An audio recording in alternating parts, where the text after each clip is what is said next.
विद्यार्थ्यांनो, आज आपण या व्हिडिओमध्ये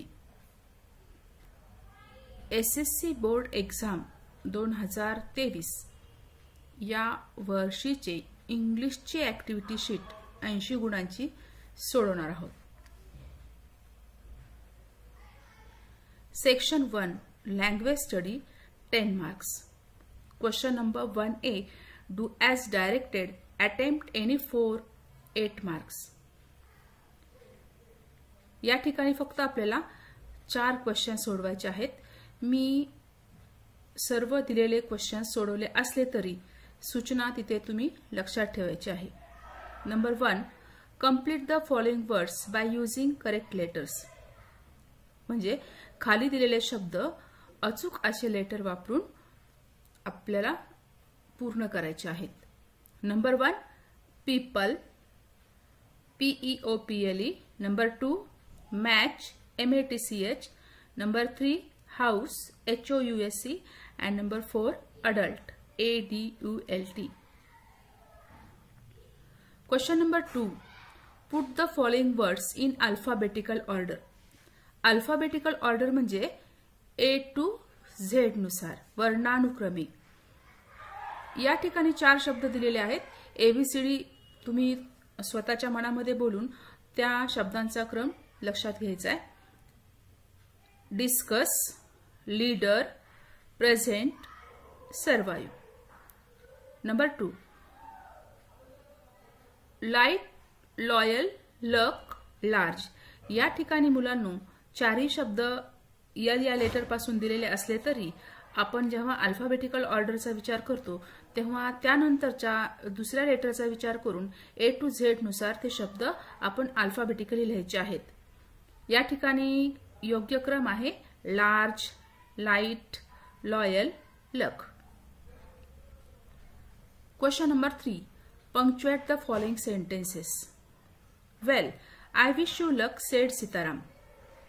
हे जे वाक्य आहे ते डायरेक्ट स्पीच मधलं आहे, त्यामुळे डबल इन्व्हर्टेड कॉमा दिलाय। वेल नंतर कॉमा दिला, त्यानंतर डबल इन्व्हर्टेड कॉमा करून sed Sitaram, comma into inverted comma लिहिला आणि नंतर sed Sitaram. Well I wish you luck, comma into inverted comma, sed Sitaram.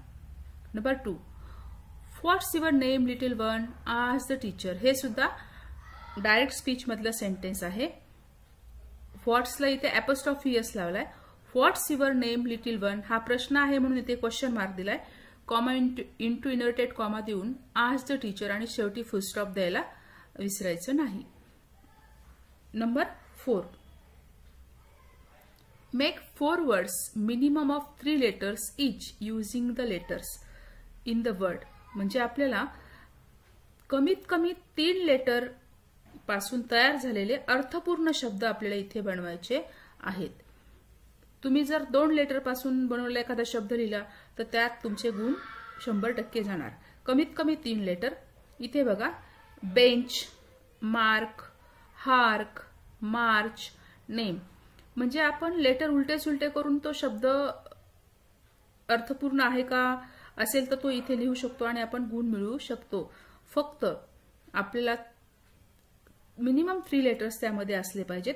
या ठिकाणी मुलांना तुम्हाला एक आयडिया देऊन ठेवते की छोटे 3 लेटरचे जर तुम्ही शब्द घेतलेत तर त्यापासून रायमिंग वर्ड्स म्हणजेच सारखे असणारे शब्द म्हणजे मार्क, हार्क असे आहेत का हे चेक करा आणि त्यामध्ये ते लेटर असेल तर तुम्ही ते बनवू शकता।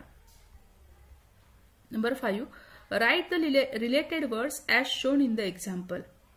स्कूल फेमस म्हणजे ॲडजेक्टिव्ह दिलेला आहे। शाळा कशी प्रसिद्ध शाळा, मग आपल्याला दुसरे ॲडजेक्टिव्ह घ्यायचे। सोपे सोपे जे स्पेलिंग तुम्हाला येतात ते लिहा। English, Marathi, good, big. कशी शाळा, इंग्रजी शाळा, मराठी शाळा, चांगली शाळा, मोठी शाळा, हे सगळे ॲडजेक्टिव्ह आहेत।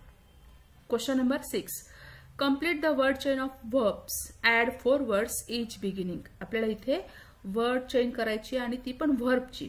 व्हर्ब म्हणजे इथे विद्यार्थ्यांनो क्रिया दर्शवणारे शब्द लिहिणं अपेक्षित आहे। शेवटच्या लेटरचा उपयोग करायचा आहे। थिंक, के लेटर, कीप, कीप म्हणजे ठेवणे।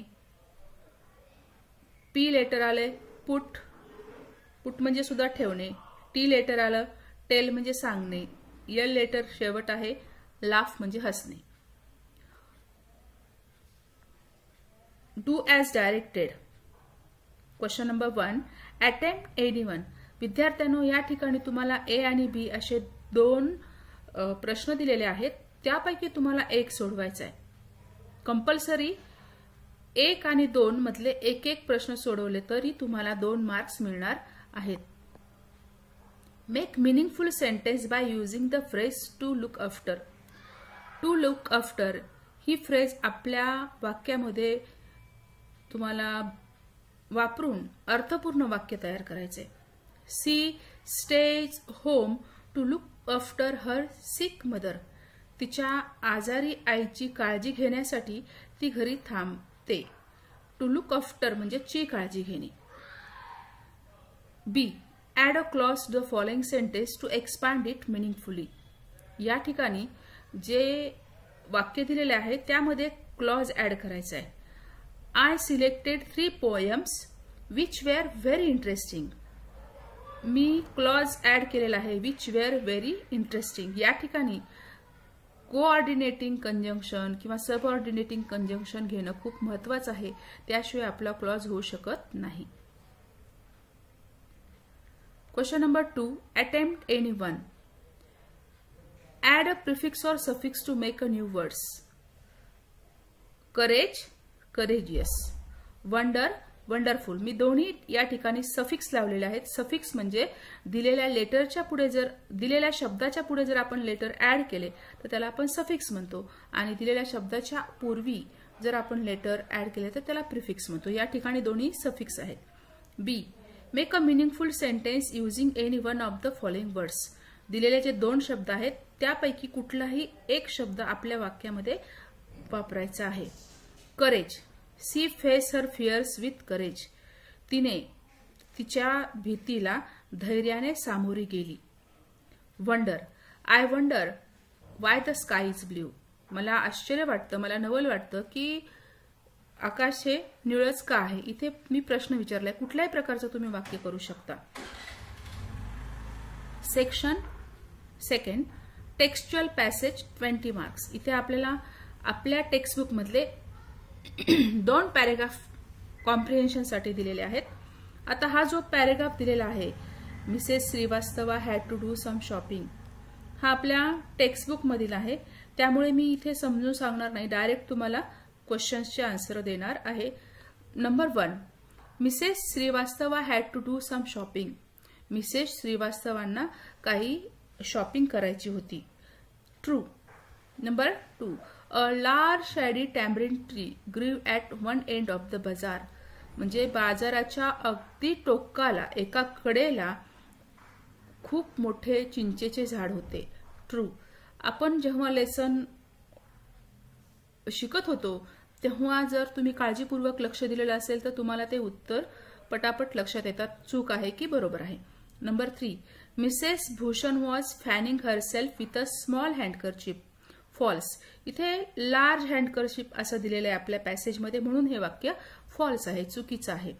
Mrs Shrivastava's husband was sitting in front of Kamal Kishore's grocery shop. इथे ग्रोसरी शॉप नाही, आपल्या पॅसेजमध्ये वेगळा शब्द आहे आणि म्हणून हे वाक्य फॉल्स आहे.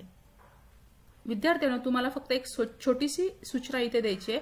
ट्रू ऑर फॉल्स अशी जरी सूचना असली तरी त्या वाक्यामध्ये किंचित कुठेतरी बदल करून ते वाक्य तुम्हाला फसवण्यासाठी दिलेलं असतं. तेव्हा तुम्ही काळजीपूर्वक प्रत्येक शब्द न शब्द आणि त्या वाक्याचा अर्थ व्यवस्थित बघून मग नंतर ते ट्रू आहे की फॉल्स आहे ते ठरवा. A2. Complete the web. Characters in the passage.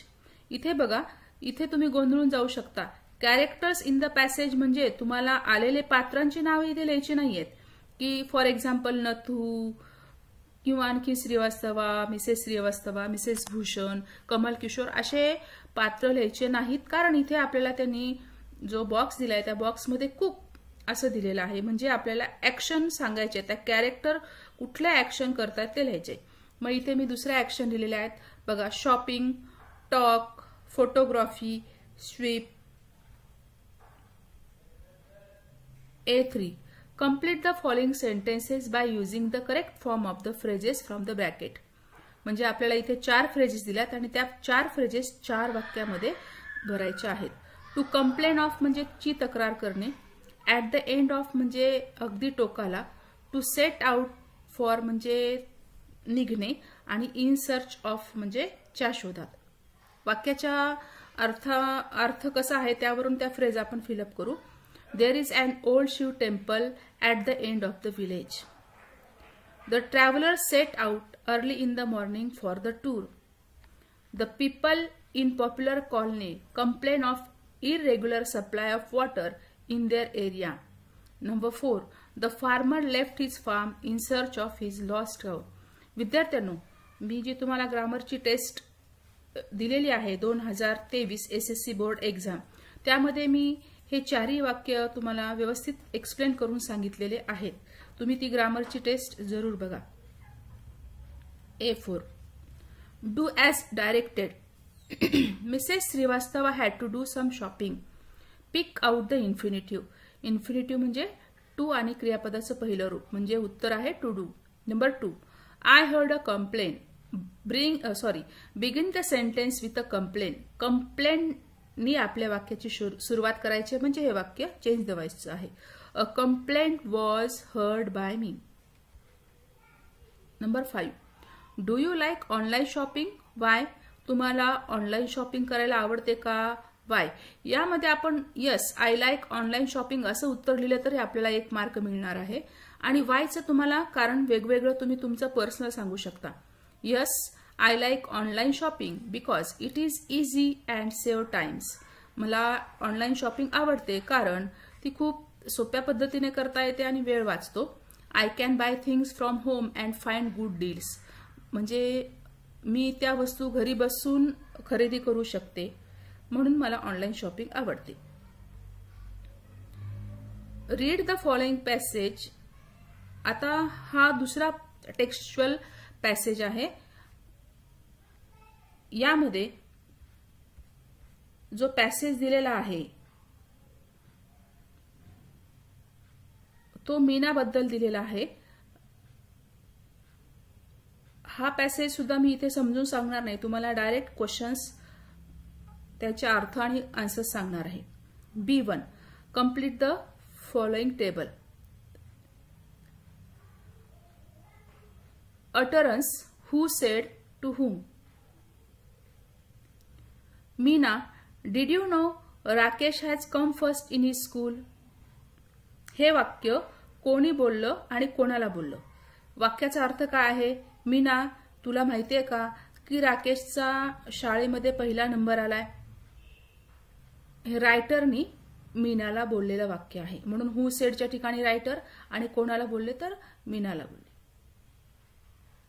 Naturally his father is school teacher. हे वाक्य मीना रायटरला बोललेली आहे की अर्थातच त्याचे वडील शाळेतील शिक्षक आहेत.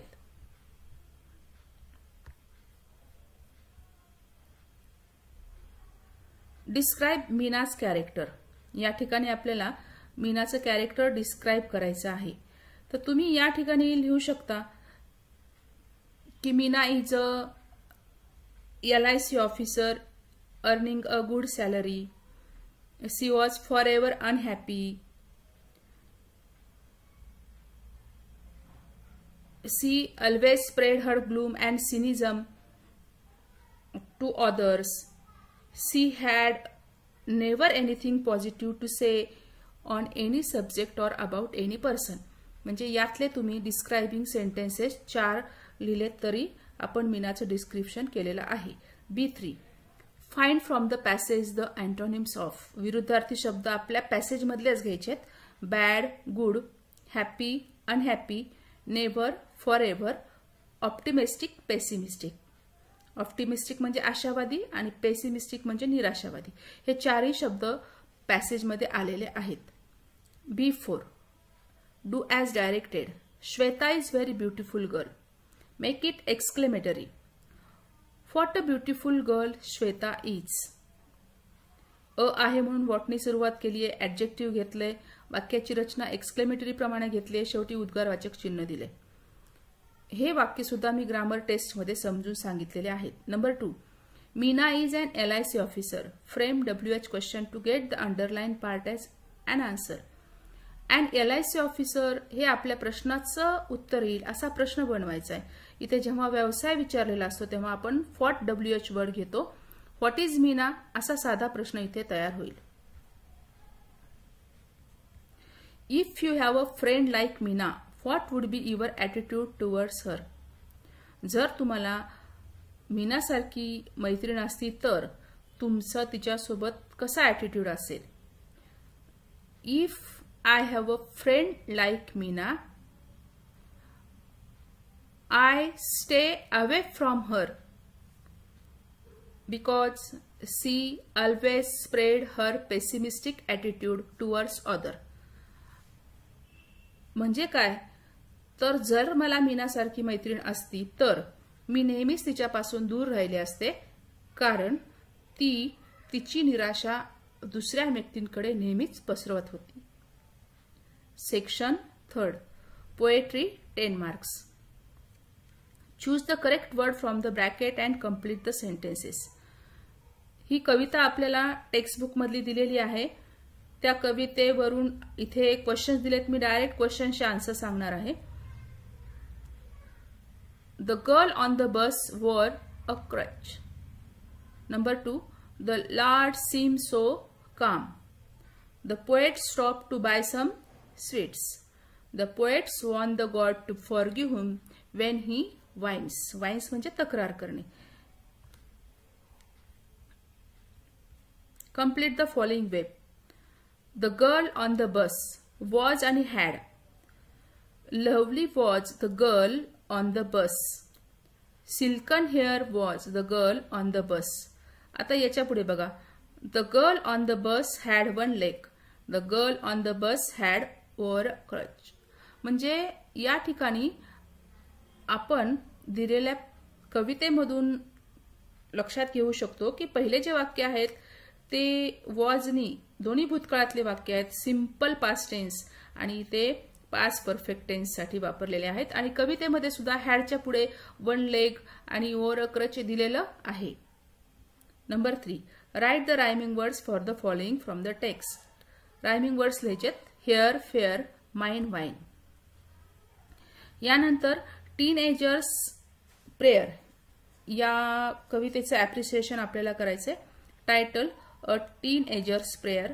कवितेचं नाव लिहायचंय. टायटल म्हणजे पोएट कवी कोण आहे जे Morse. Rhyming scheme stanza 1 to 3 ABCB आहे आणि स्टॅन्झा 4 AAAA आहे. जर पूर्ण कवितेची रायमिंग स्कीम सारखीच असेल तर तुम्ही लिहू शकता, पण स्टॅन्झा वाईज जर रायमिंग स्कीम वेगळी असेल तर ती स्टॅन्झा वाईजच लिहिणं गरजेचं आहे. फिगर ऑफ स्पीच तुम्ही कुठेही अलिट्रेशन लिहिलं तरी तुम्हाला त्याचा मार्क मिळणार आहे. सेंट्रल आयडिया आहे. The central idea is teenagers desire to be able to take the right decisions that leads to success in life. The teenager request the lord to help him and guide him in his journey in life. त्यानंतर इथे सचिन तेंडुलकरचा त्यांनी इथे passage दिलेला आहे. तुम्ही तो वाचा आणि त्यानंतर मी दिलेले आन्सर्स तुम्ही बघू शकता. मी इथे डायरेक्ट तुम्हाला आन्सर सांगणार आहे. Sachin was born on 24 April 1973. Complete the following sentence from the passage. दिलेले वाक्य पॅसेजमध्ये पाहून पूर्ण करायचे आहेत. Sachin is devotee of the डेटी Ganesha. He was trained under the able guidance of Ramakant Achrekar sir.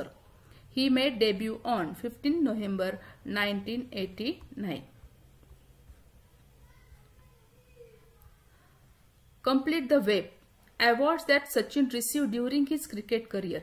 Cricket career च्या दरम्यान सचिन तेंडुलकरला जे अवॉर्ड्स मिळाले त्यांची नावे इथे आहेत. आणखीन एक अवॉर्ड आहे पण इथे फक्त 4 बॉक्स दिलेत म्हणून 4च दिलेत बघा. अर्जुना award, Rajiv Gandhi Khel Ratna award, Padma Vibhushan award, Padma Shri award. Match the synonyms. समानार्थी शब्द शोधायचे. इथे आन्सर्स मी दिलेत. डेब्यू म्हणजे प्रथम पदार्पण करणे, फर्स्ट परफॉर्मन्स. रिसीव्ह म्हणजे मिळाला, गॉट. फॉर्मर म्हणजे माझी, होऊन गेलेले, प्रिव्हियस. आणि डेटी म्हणजे दैवत, देव, God. A for do as directed. He made his debut. Make a simple future tense. Made हे past tense मधलं आहे. फ्युचर म्हटल्यानंतर will आणि क्रियापदाचं पहिलं रूप make आहे. He will make his debut. Number 2. He received the Arjuna Award. Choose the correct question tag. Receive ed आहे म्हणजे did आणि होकारात्मक आहे म्हणून आपण क्वेश्चन टॅग नकारात्मक ही प्रोनाउन आहे didn't he. Number 5. Do you like to play games? Why? Yes, I like to play games because they strengthen our muscles and improve my thinking skills. मला गेम खेळायला आवडतं कारण ते माझ्या जे स्नायू आहेत त्यांना बळकटी देतात आणि माझी विचार करण्याचे जे कौशल्य आहे ते विकसित